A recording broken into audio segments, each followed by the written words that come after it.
Hey Jace, come here. Check this out.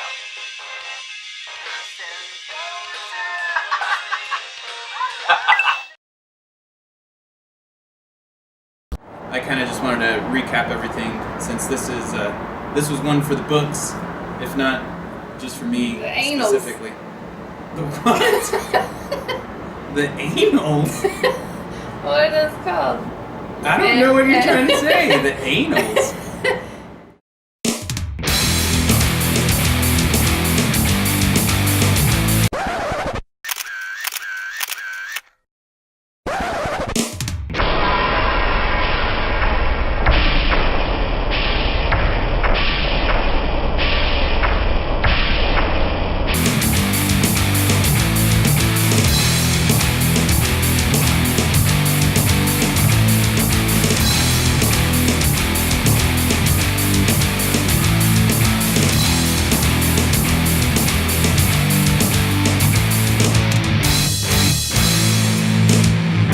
I'm back from E3 and I wanted to go ahead and do a recap of everything I was able to experience because this year, as I said, this was one for the books. Or the anals? Yeah, what the fuck, man? I don't understand what you mean by anals. Well, I don't think I'm pronouncing it right, but Anals? the I'm just gonna drop it. No. What do you mean by anals? I think that's funny. I don't know. Is it some like thing you hear on the soup or something? No, like the books. All right. The Well, look it up. I'll post up some kind of a description of it, I guess. But anyways, so this year at E3, I was able to show the game, which I can now kind of announce, which is called the Dual Hand Disaster Tracker. And tracker. yeah, I was able to show it on PC for 2 hours. So it's pretty amazing I was able to do that. Since as a kid you kind of dream of going to E3, but like this time I was actually able to like just show something I've been working on, so that was pretty cool. So most of my E3 was kind of focused around freaking out about that, but I was able to still kind of structure it because the first day I was at the IndieCade booth, I got to check out a bunch of really cool games which I have notes of here to go over. The second day was when I actually showed the game at the IndieCade booth. So for 2 hours of actually showing the game, I spent most of the day trying to iron out some last minute bugs and making sure the game was working so it didn't crash on the show floor. What the fuck? Oh, actually I was going to tell you, you'd be proud of me because I actually ironed my shirt that day. Shut up. Yeah, they had an iron and whatever, so I pulled it all out and I was like, Kel would yell at me if she saw the video and I was all like wrinkly That's shirt. awesome. High five, baby. That Wow. wasn't satisfying. No, that was horrible. No, one more time. Who high fives like that? That's totally like stiff. So anyways, let's go over the first day at IndieCade. I do have like a bunch of interviews lined up that I'll post after the fact. But right now I'll just kind of run through them all. The very first game I do want to talk about, which is called Pixel Ripped. It was created by these two dashing young ladies. From one is from the UK, if I'm not mistaken. The other is from Brazil. Their name is Anna Ribeiro and Steph Keegan. And I don't think they have a name for their studio because I went to their website and all they have is the name of the video and the name of the game, which is called Pixel Ripped, and I think they're just Pixel Ripped Team or something. So, but anyways, like this game is really amazing. It was basically like it's on the Oculus, so you're this little kid who is like in a classroom, and what you're doing is you're basically playing your Game Boy, and the game inside the Game Boy is actually called Pixel Rift, and it actually stands alone as its own game. I think they're actually working on it as like a standalone kind of game, but they include it inside the Game Boy that you're playing in. If I remember correctly, I know some of the screenshots show the game as a game girl, but it's a Game Boy, so I thought that was kind of cool. Yeah, because it's two chicks working on the game, and which is pretty amazing. But so anyways, you're sitting in this classroom and you're playing the Game Boy, and the teacher walks in and she starts teaching the class, but she looks at you specifically, and you kind of have to look up, and when you lift your head up, you actually hide the Game Boy under the desk, and the teacher is like saying all this crap about trying to teach, whatever, And so she turns around and you look back down and you're playing the Game Boy and you have a controller in your hand, so you actually are playing the game. But every time the teacher turns around, you have to kind of look up so that she doesn't start yelling at you and all sorts of stuff. But so that's not the only thing that's happening. Otherwise, it'd just be like some kind of gimmicky Oculus thing, right? So it's like fully well fleshed out in the sense that while you're playing the game, the students around you are like trying to get your attention. So they're like asking you like, hey, is that the new Pixel Rift? You know, like the game you're playing or whatever. And then one of the kids actually tells you, hey, can you shoot a basket into that trash can that's in the corner?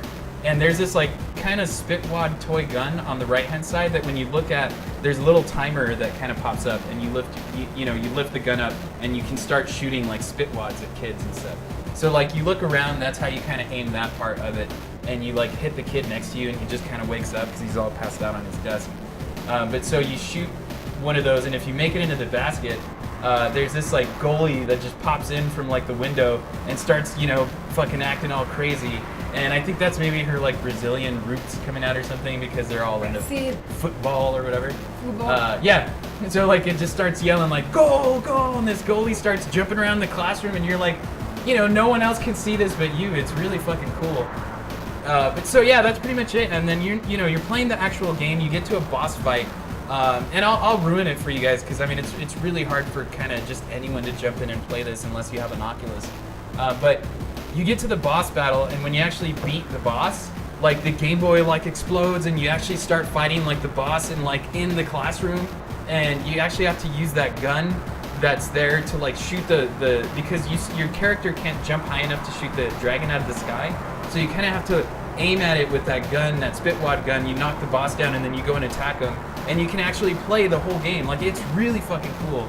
So that was honestly, I think that was the highlight of my E3 was that Oculus game was not just some gimmick kind of thing. Right. It was Real. well thought out, you know, well put together, and I thought that was fucking rad. The other thing was SMS Racing, which is actually kind of cool. I mean, I don't text while I'm driving, but you always yell at me by not paying attention to the street, but just like Looks. whatever. He's like, what's happening over there? What the fuck? Well, that's you But- driving. Yeah, but it's like I want to pay attention to what's going on, so like I'm always looking around. I'm focused on the road. But anyway, so this game is like, Don't text. yeah, Talk you're and drive. you're actually racing, and you're looking down and you have to respond to texts that you're getting from friends and stuff. So that was pretty cool. The other game that I saw was so one of the things I wanted to point out was I know you kind of find this weird when games do it because you're not into that style of game, but a lot of the games at the IndieCade booth that I kind of saw, granted there were a ton, so I didn't get to see them all, but the ones that I did get to see kind of were all going for this same like artsy kind of vibe. Art. Like a art kind of vibe where like everything was more about the experience, less Right. about the game. So one of the games in particular was called Breath of Life, and this game is actually out on iOS. It was made by the developer's name is Many Monkeys. The guy who showed it to me, his name is Timothy Best. Many monkeys. He, Many Monkeys. Many or many? mini? Many, like many of them, like Oh, a I lot thought of it was monkeys. many. I thought that was cute. No, it's Many Monkeys. I It's liked many. Many Monkeys would be kind of cute. Your Spanish is horrible, man. But so Many Monkeys made this game called Breath of Life, which is kind of like a puzzle game. It's available now, so you can go check it out. You basically like there's like, it's very like wind related. Bag floating in the wind. No. Like it's like you kind of direct the wind into like flowers and stuff, and there's all sorts of. As the game progresses, you kind of like. There's different ways to route the wind, and some of the stones that route the wind can be aimed. Some of them are like static, so you can't move them around. You kind of have to figure out how to make the wind like curve all sorts of different ways. It's pretty rad. Aside from that, there was another game called Nog, which is GNOG. That game was created by a developer called Co-op Mode. The guy who showed me that game was Nick Rujic. I don't know how to pronounce his last name. It's Rudziczz. Yeah, he pronounces it in the fucking video. But anyways, that game was pretty cool. It was like the art style is very simple. Like the color palette's just like really simple. You know, like reds and pinks and like super neon kind of. It's basically like a bunch of little monster heads that you kind of just have to flip around and figure out how to go from one to the next. It's super.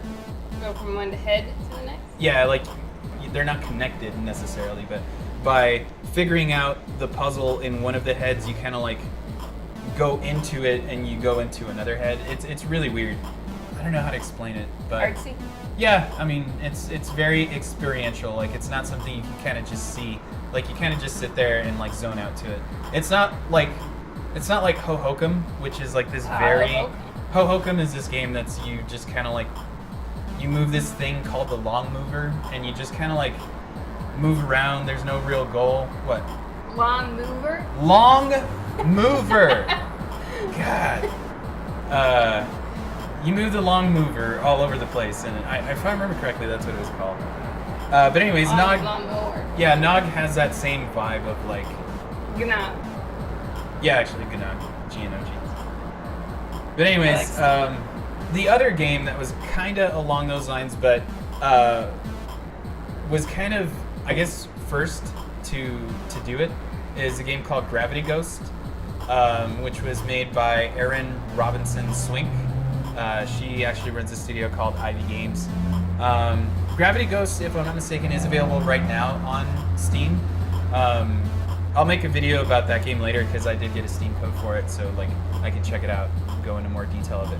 But Gravity Ghost, you play as this little girl who's like a ghost, and you essentially every level is kind of like a puzzle also, where you start off simple, where you just jump off a planet and you start to realize that your movement is based on the orbiting of the planet. Salud!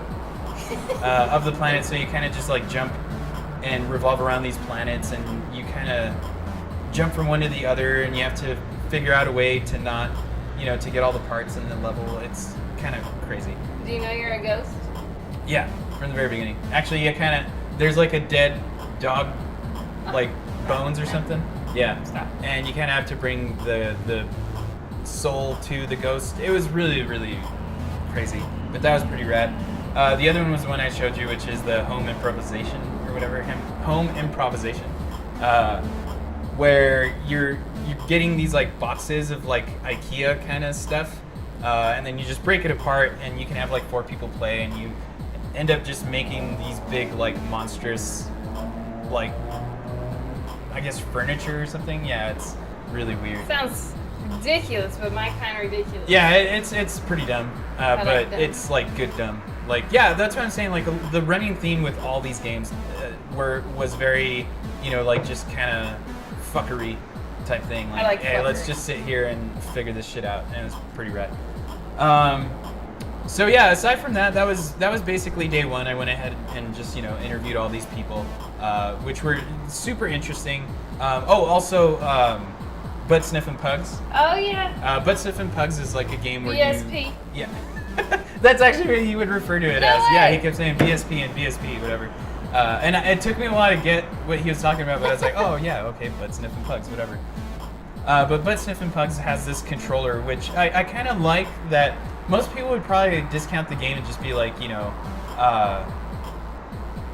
like whatever, the game's focused around this gimmicky fucking control, whatever. But it's not. It's essentially like a flipped over like mouse with a trackball on it.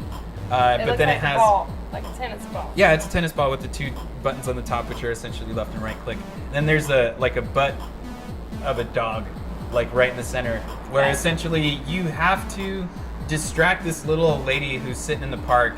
And when both of your pugs run into each other, you hit the dog butt, and they start sniffing each other's butts and doing all sorts of stupid shit, like any kind of stupid dog would. But yeah, I mean, I guess that's pretty much it for that day. Like, I spent it all basically at the IndieCade booth. The second day was prepping for showing the game, so that wasn't super interesting, but, well, in terms of, like, probably what you guys would want to see. So one of the things that was super cool about that day was that I spent most of the day trying to fix a bunch of bugs in the game, and I got it running, like, really well, and then what I ended up deciding was I didn't hard code in like leaderboards.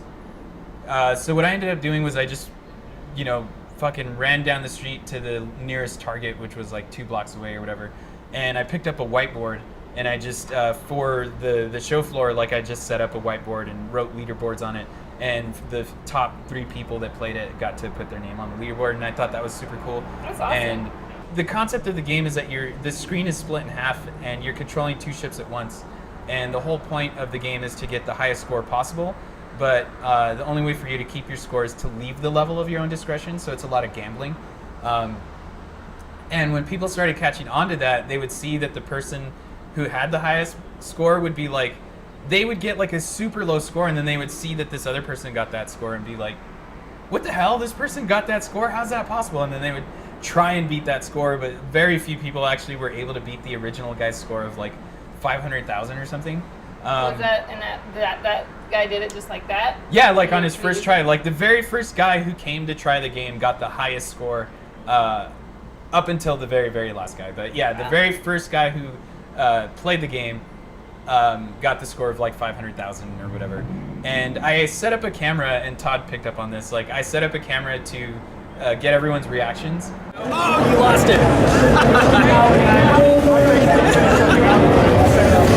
Ship can go everywhere. What you want to do is capture the stuff that it's pointing at on the right side, and then left trigger shoots.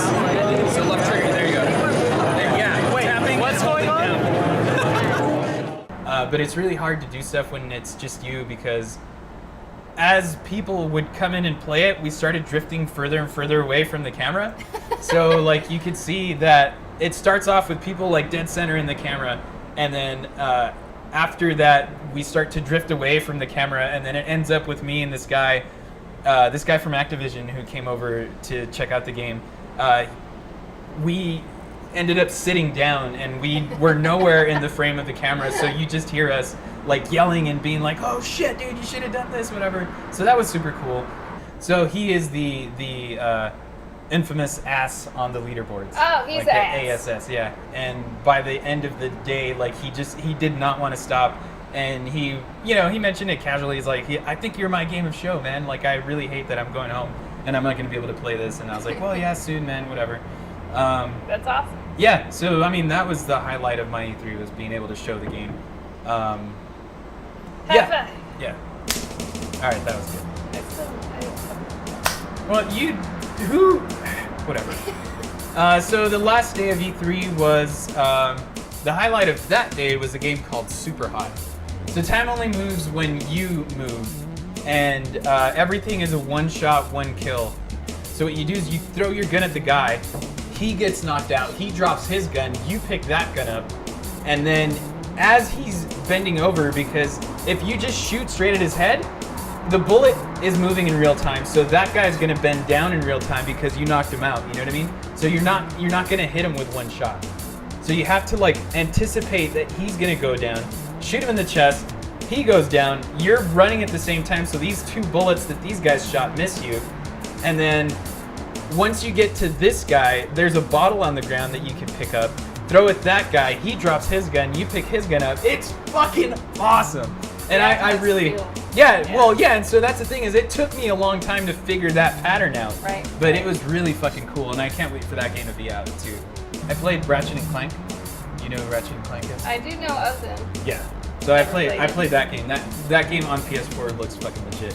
Are there already been like 10 games of them? Yeah, and this is like the first game on the PlayStation 4, and it looks like a Pixar movie. Like it totally does.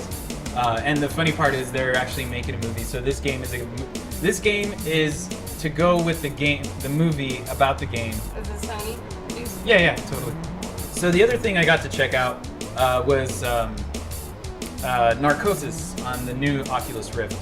So I have some footage of like just kind of my reactions to it, like with the Oculus on my head. And, you're basically playing as this guy who's underwater, and you're in this kind of like underwater like space kind of suit thing.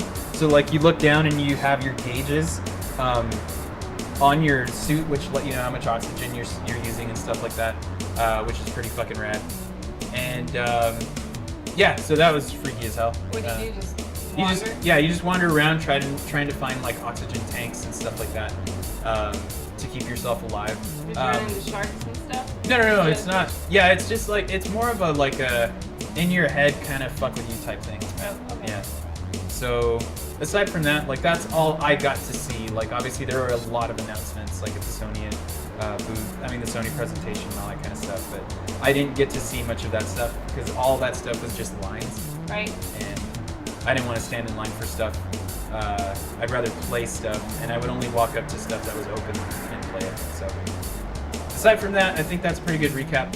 I'll post up the extended interviews of all the things I did at IndieCade and just other random footage. But thanks, guys. Thanks for watching.